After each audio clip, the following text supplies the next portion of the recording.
Just to recap on the first lecture, here we have the file open and we have the layers ready.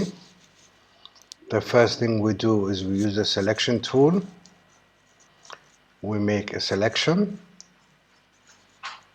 You choose a color by clicking on the color at the bottom here.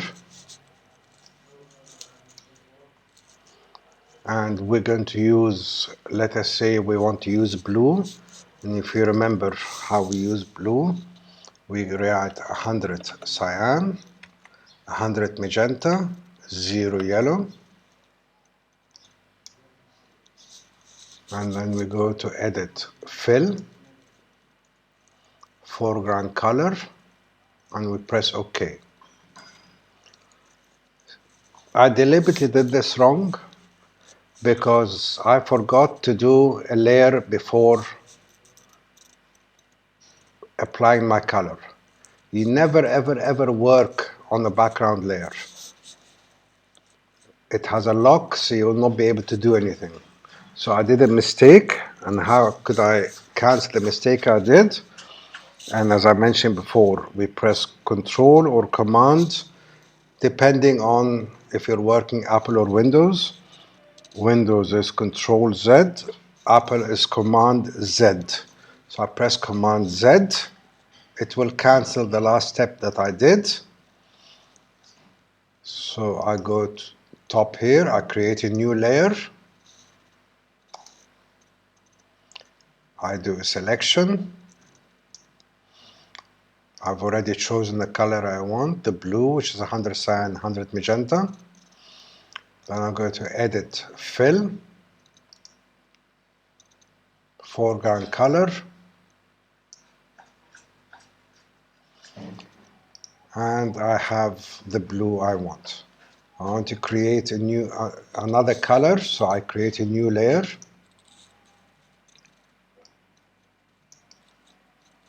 I press OK. I create another selection.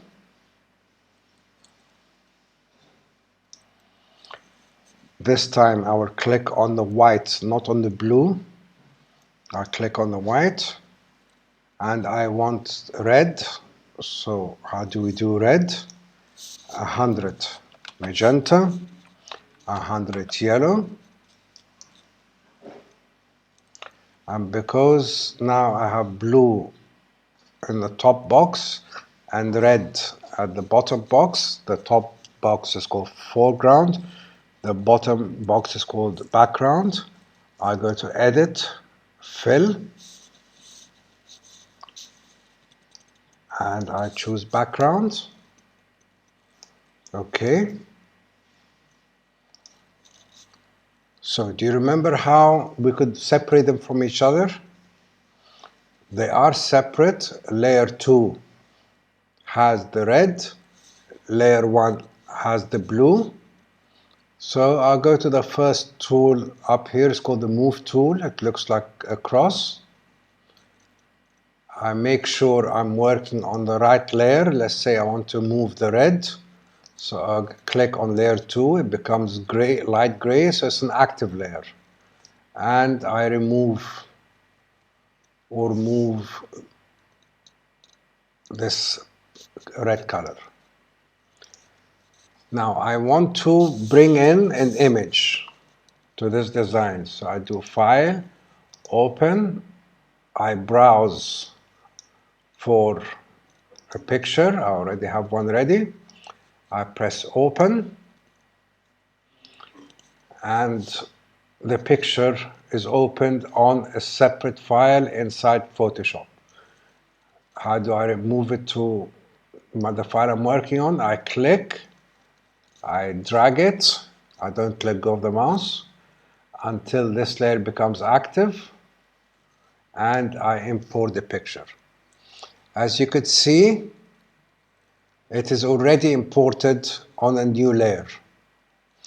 This is one way of doing it. Another way of doing it, now I want to dispose of this layer, I drag it to the bottom and throw it in the trash can. So this is one way of importing a picture. Another way of importing a picture, I press Command A for Apple, Command C for cat, and I go to the actual picture and I press Command V for victory. And also another reminder, on Windows is Control, on Apple is Command. As you could see, the picture is very big. It is so big it is hiding the pictures underneath it. How do I make it smaller? I press Command or Control T, and from the corner I drag it to make it smaller. I bring the picture back. I could drag from the other corner until I am happy with the size, and I press return or enter. What I have now are 3 different layers, but what the client sees is one picture. Maybe I could reduce the picture a little bit more. I press Command T for table. Now, I want to show you what happens if you want to manipulate the picture. You don't take it from the corner, as I've shown you. You could take it from any of the other sides. As you could see, if I do this, I could flip the picture, or I could flip it, make it upside down. Let us say you've done this and you're not happy with the result. All you do is press escape, and it will go back to what it is.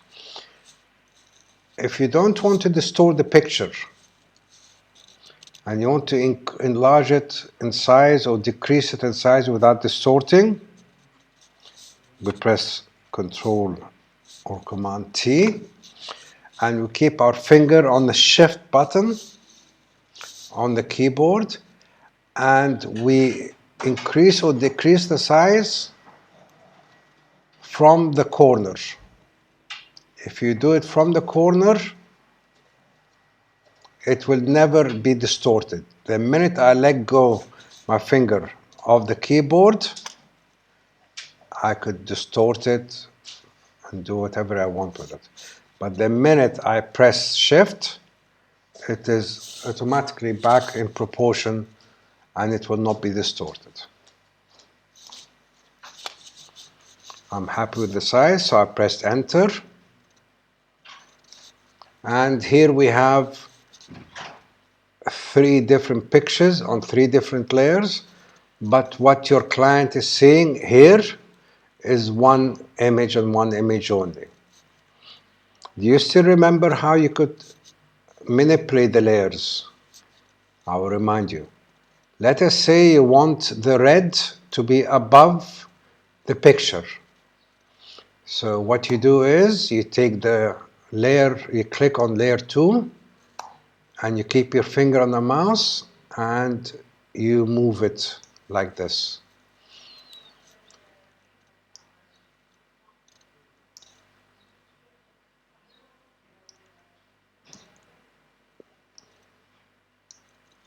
Do you see what I mean? By manipulating the layers, putting one on top of the other, what you're actually doing is you have 3 different pictures and you're just playing around with the layers, but the client, what you will print, what you will produce, what you'll put online at the end is what you see here on the left. Now, let us play something. If I want to play with layer 2, I click on layer 2, I press Control or Command T, and I will not press Shift. Have you noticed how the icon changes? The arrow becomes a half circle. What it's telling you to do is you could do this. And I want to make sure it's 100% straight, so I press Shift, and it will totally straighten it. I'm happy with what I've done, or I could adjust a little bit more. If I'm happy with what I've done, I press T and it goes into effect. I think the picture is a little bit too high, so I'll go to layer 3, bring it down a little bit, and this is fine for me for now. Let us say you've done a mistake and you bring it to here, and you want to go back one step. You did a mistake and you want to change your mind, you press Command or Control, the letter Z. The letter Z shows you before and after your move. So for instance, if I did Control T and I did this, and I pressed Enter, and I've changed my mind, I press Command or Control Z, and it goes back exactly to what it was. But it will only take you back to one step, and not more than one step. Let us say you want to go back further, you want to go back to more steps. So you press Option, Control or Command, Z. It will take you back 20 steps. That's all I will do for now, but you're able to go back 20 steps if you press Option, Control or Command, Z. So just to recap, Control T makes a selection. You keep your finger on Shift to increase or decrease the size without doing any distortion. If you remove your finger from Shift, you could distort the picture into anything you want.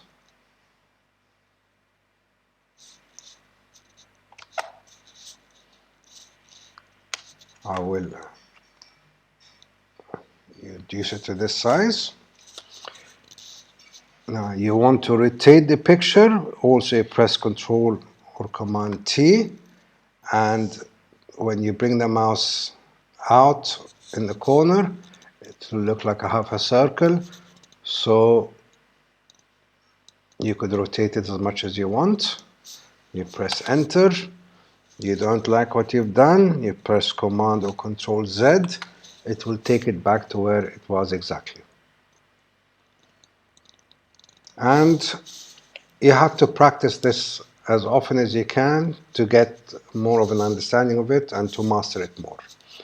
Let us talk further more about layers and the possibilities of layers. As I've mentioned before, these are the 3 layers that we have. They are 3 independent pictures.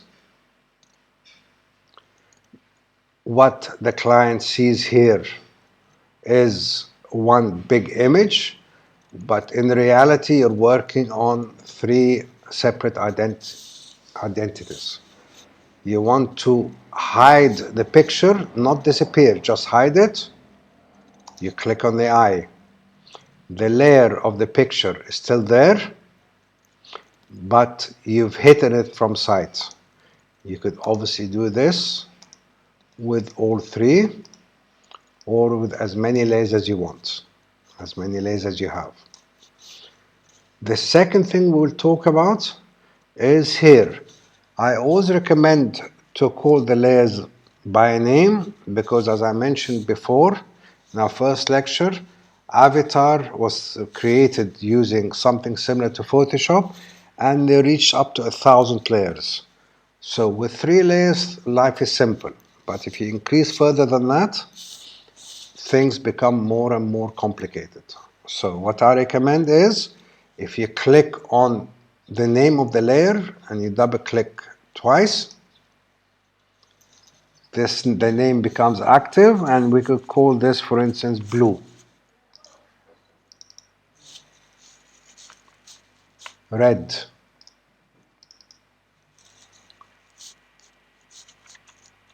river, so on and so forth. So by clicking on the eye here, makes a layer disappear.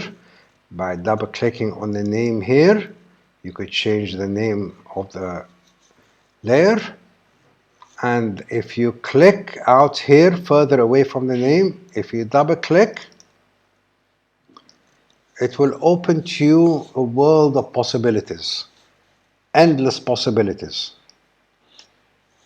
These are the different options and different styles you could create for each layer. Now, if we talk about them each one by one, let me first cancel this if I may, and bring the picture further up here, and maybe enlarge it a little bit. Now, if we double click on the layer, these are the options. I will talk about them briefly, what each one does, but you need to practice them more, and I will need you to keep using them as much as possible, and for each one of you to bring out your own interpretation of what looks beautiful and what doesn't. And I'm working these layer styles on the layer river, because the layer river is light gray. So the effects which we will do here, you will see on the actual picture.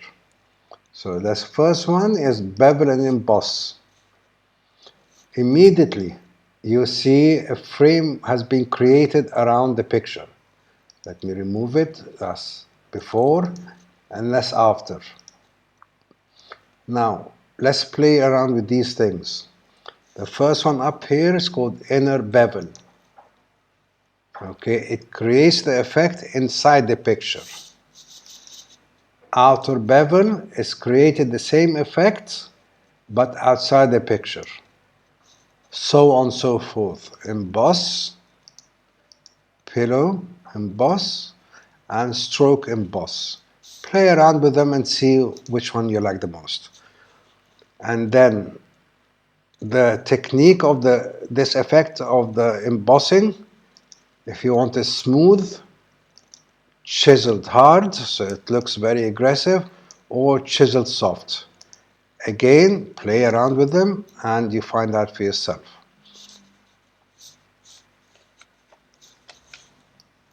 Maybe if I bring it like this, you'll be able to see better.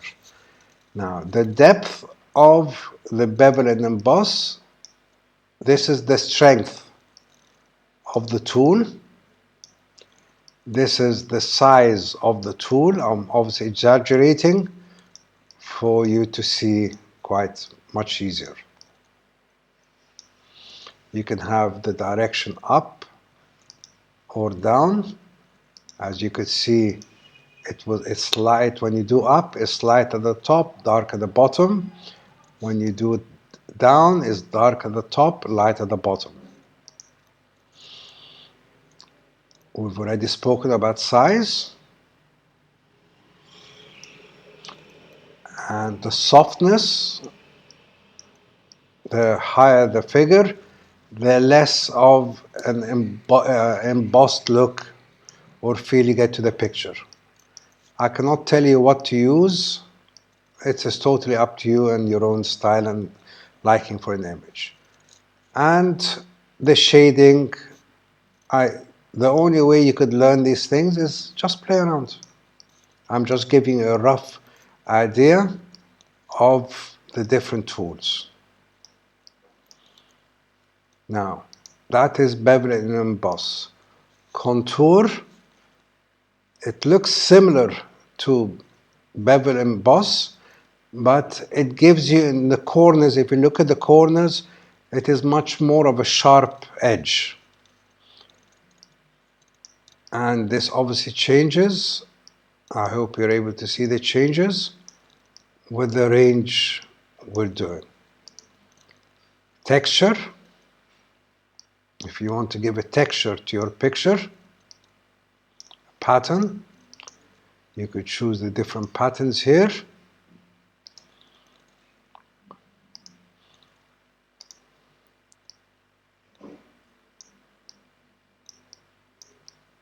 I'm not saying it's pretty, I'm just It's up to you to see what is best and what you like and what you don't like. So this is the first tool. You want to cancel what you've done, you click on the arrow here, here, and here. The next one we'll talk about is the stroke. The stroke, quite simply, is you creating a frame around your picture. The first tool, you create the thickness of the frame. Obviously, it's too much.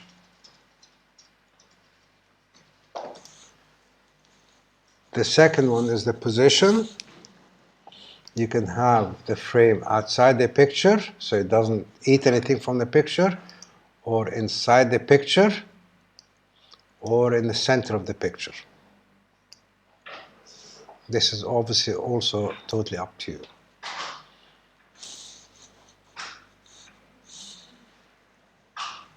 The opacity is the strength of the frame. As you can see, the frame we're using here is green, which is 100 yellow, 100 cyan. As I decrease the opacity,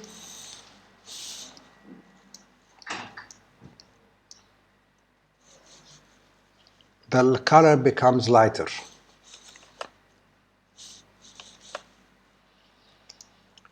Here,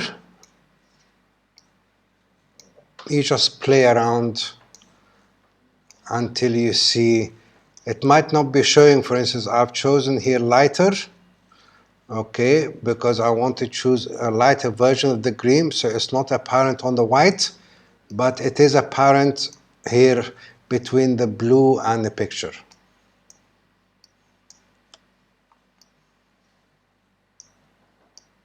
So we chose outside, we chose normal. Let's say you don't like the green. You double click on the color, and I do urge you again and remind you that don't do what people do and click here and say, oh, I like this color. Because this color, which you see here, the way it looks on an RGB monitor, when it's printed CMYK, it will be much duller, and you'll be disappointed with the color. So we choose, let's say you want to choose this color, which is the mauve. The mauve is 40 cyan, 84 magenta. See how the color changed? Okay, let's see. Let's do it again slowly. We have chosen the mauve, and look how bright it looks, and look how bright it looks around the frame. It's telling me that this color I have chosen is 40 cyan, 83 magenta. If I actually write these figures exactly as they are, it will show me how this color will look when it's printed. Let me show you. He said this color is 40 cyan, so I will write 40 cyan. He said this color is 83 magenta, so I will type 83 magenta. And already you would have noticed that this color has changed. It is exactly the same figures as he wrote before, but when you chose the color in this strange way, by just clicking on the color, it gives you a very bright mauve, purple. But if I write exactly the figures he has written, because I want to see how it will look like when it's printed, 33, 87, the color has become much duller. And if you remember, this is our lecture which we spoke about in our first lecture. We always write the CMYK because we work with CMYK and we don't do the RGB of the monitor. Let me show you another example. Look how bright and cheerful this green is. It's a lovely bright green. Now I will write what he indicated. What I mean by he is Photoshop. I will write 66 cyan, 100 magenta. It is the same color and it is the same shade. It is just much duller, and I prefer to choose a color which is dull and to choose the right color on the monitor, and not after I get the approval from the client and I print 10,000 flyers and he rejects them. So I press OK. Here we have chosen the frame and I've explained that. The next one is inner shadow.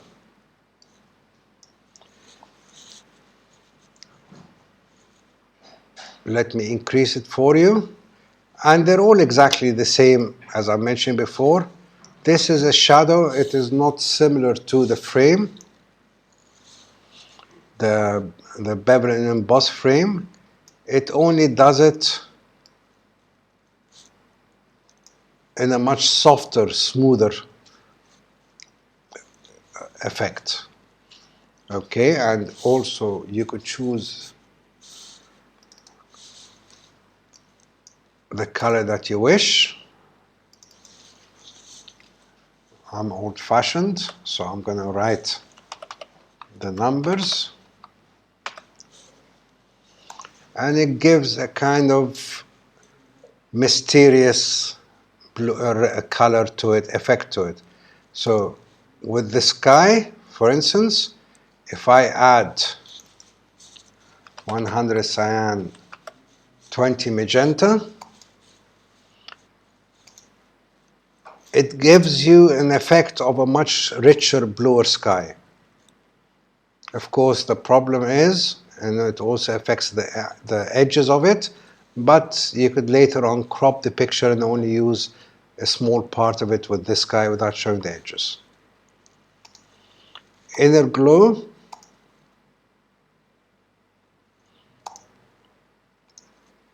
And again, all of them have exactly the same options here.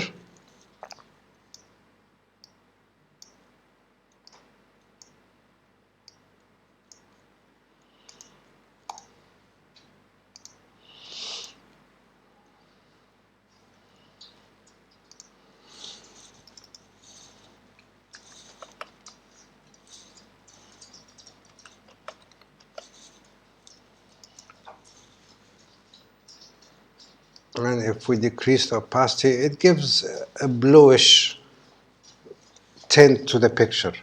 And of course, for something like this, the blue will help it. If it was a picture of a sunrise, if we gave inner glow of orange, it will improve and enhance the color of the picture. This is inner glow. Satin. If you want to show or manipulate a picture which shows that there is smog, for instance,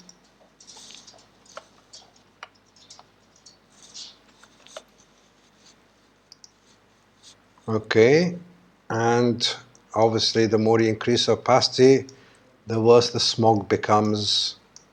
So maybe you shouldn't believe everything you see. Color overlay, very simply, it just you put a tint of color on the actual picture. I chose 50 cyan.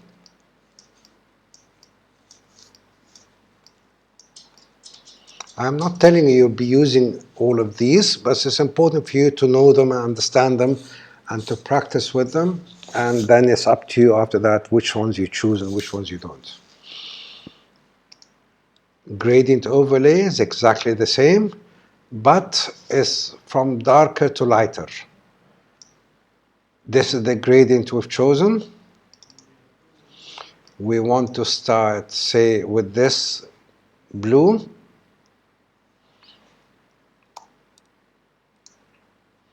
And we want the blue to start from the sky, and we drop the percentage of the opacity So the sky would look much, much richer than it actually is. I'll show you before, after. Pattern overlay, I don't think you'll ever use it, but Bardo, you should know.